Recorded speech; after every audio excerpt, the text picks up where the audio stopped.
బడుగు బలహీన వర్గాల కోసమే ఎన్నికలకు ముందు రాహుల్ గాంధీ 4500 కిలోమీటర్లు పాదయాత్ర చేశారని మాజీ ఎమ్మెల్యే వి హనుమంతరావు అన్నారు. కామారెడ్డి బహిరంగ సభలో ఇచ్చిన హామీ ప్రకారం 42% బీసీ రిజర్వేషన్లు తమ ప్రభుత్వం అమలు చేస్తుంది అన్నారు.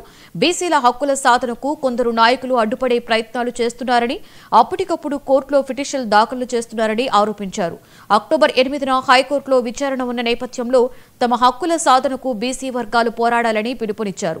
బీసీలంతా ఐక్యంగా నిలబడి స్థానిక ఎన్నికలు, విద్యా, ఉద్యోగాల రిజర్వేషన్స్ సాధించుకునేందుకు ఇదొక అవకాశమని, భవిష్యత్తులో ఇలాంటి అవకాశాలు మళ్లీ రావని అన్నారు. అసెంబ్లీలోనేమో బీఆర్ఎస్ గాని బీజేపీ గాని రెండు పార్టీలు కూడా మద్దతు ఇస్తుంది. బయటకు వచ్చినాక ఇది జరగదు, ఇది పోదు, ఇది అయ్యేటట్టు లేదు అని ఇండైరెక్ట్ గా కోర్టులో కూడా వేయించారు. అది ఎవరు వేయించారు అని ఇయ్యాల కాకుండా ఏదైనా ఇక సమయం ఆసన్నమైంది రవై. ఇలాంటి ఛాన్స్ ఇక మళ్ళా రాదు.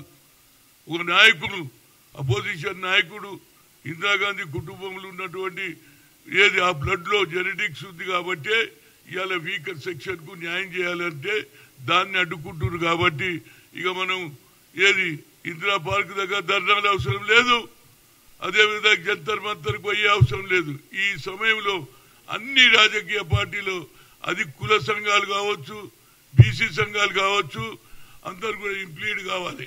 రేపు 8 అడుగున్నది కాబట్టి 6 కోర్టు ఓపెన్ అవుతుంది. అందరు రండిరా బాబు, వేద్దాం, మా స్ట్రెంత్ ఏదో చూపిస్తాం.